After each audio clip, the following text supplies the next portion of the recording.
Today is May 4th and you are watching CNN 10.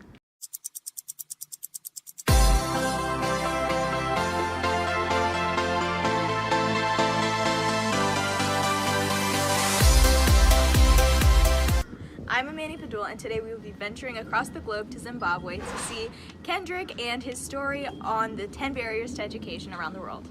Off to you, Kendrick. Thank you, Amanee. Here we are in beautiful Zimbabwe. Of course, I'm wearing my tropical colors because that's exactly where we are, the tropical paradise.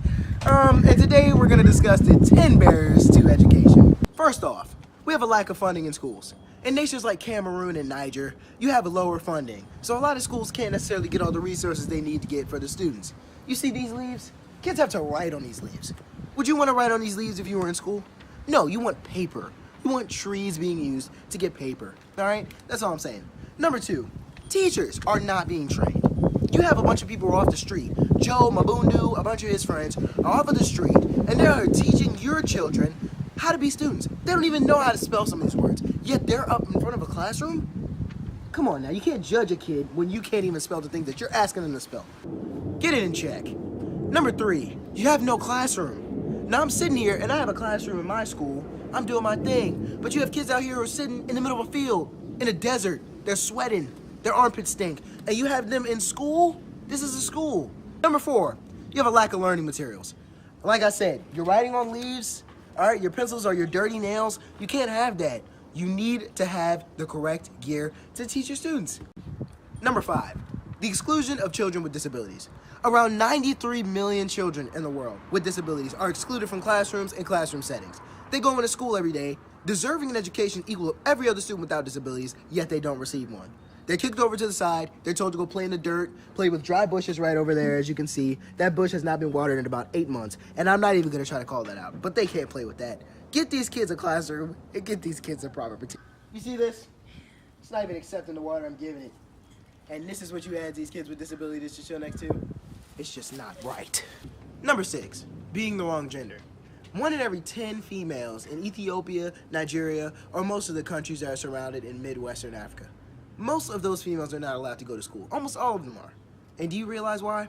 Because the families don't have enough money and they pick the males over the females. And they try to treat the female like she should be a housewife from birth. Females can be astronauts. Females can be the president. Females can be governors. They can be whatever they want because they're empowered women. Girl rights, girl power, you guys go for it.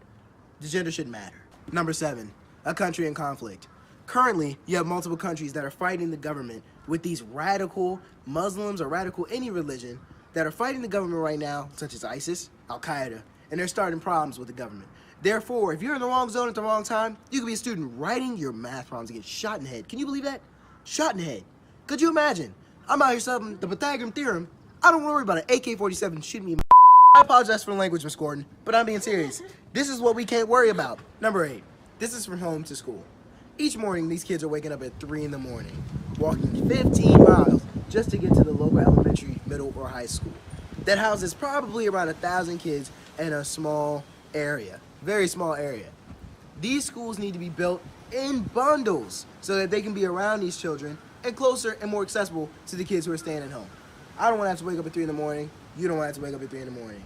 Let's all get there on time, safely. Number 9, hunger and poor nutrition. There are approximately 20 million children in Africa that are starving right now. 20 million. Starving, no food. They don't even have a refrigerator.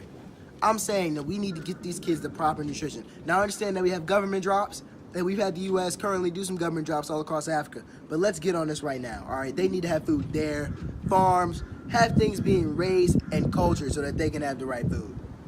Finally, number 10, we have expensive education. There are millions of kids in Africa right now that can't afford it. Local schools that are public and have poor quality are trying to say that they're the Archbishop Spalding of Ethiopia. You are not. You are more like the Meade or the Glen Burnie.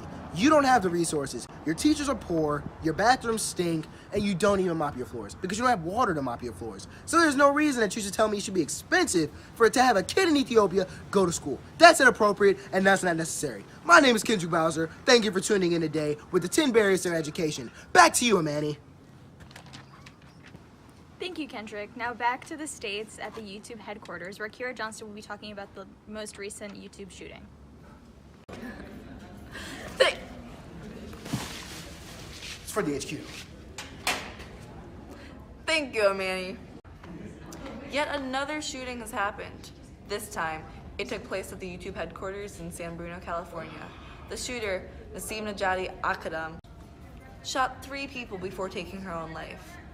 Authorities have concluded that Ahadam's motives were YouTube not giving her enough views on her videos because of censoring, and she felt like she deserved more. Just 11 hours earlier that day, Ahadam's family had reporting her missing when she was later found sleeping in her car in Mountain View parking lot, which was only a whopping 30 minutes away from the YouTube headquarters. The Mountain View police said, at no point during our roughly 20-minute interaction was she angry at YouTube, upset with YouTube, or was planning to harm herself or others. She was calm and cooperative. Police notified Ahadam's family, but her brother was concerned. Once he learned her location was only 30 minutes away from the YouTube headquarters, he knew she was going to do something. Both her brother and her father called police separate times, notifying them that YouTube had done something to her videos, causing her to become upset. Police say that her brother nor her father mentioned that she had intents of harming herself or others. Unfortunately, that wasn't the case. On April 10th, 4 people were killed, including Ahadam. Back to you, Amanee. 10-second trivia. True or false? Grated cheese is twice as expensive as block cheese.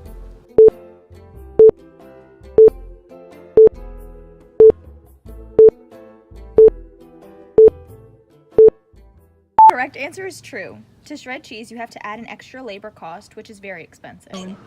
Hi, I'm Tasia Graves, and I'm here to talk to you about illegal cheese smuggling in Canada. Illegal cheese smuggling is on the rise in Canada due to import restrictions and rising costs of dairy products. The tariffs are in place to protect Canadians from the cheaper imports from particularly Europe and America. Trade negotiations are going on between the US and Canada recently agreed to increase the cheese exports and imports from the EU. Cheese smuggling occurs in Canada because cheese tends to be expensive along with other dairy products. A food importer from the British Columbia was fined in 2014 for sneaking almost 40,000 pounds of cheese into Canada.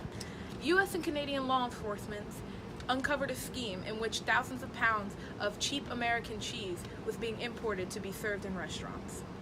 The police officer that got caught in the scheme got a 4-month prison sentence. Though cheese smuggling isn't a high priority for the Canadian authorities, there still comes repercussions. If you get down to the morals, you're disrupting the market.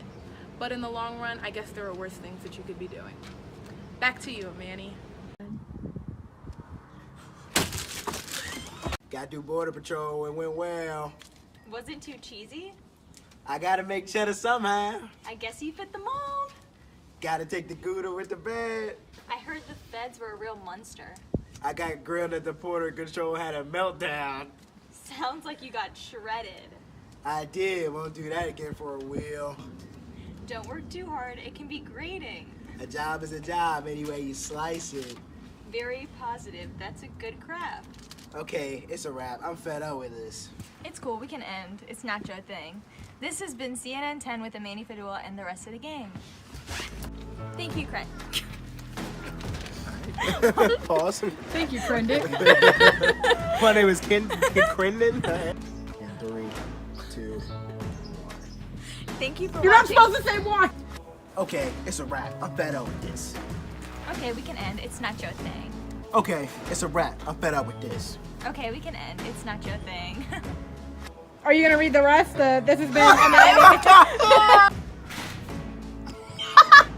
This has been CNN 10 with Amanee.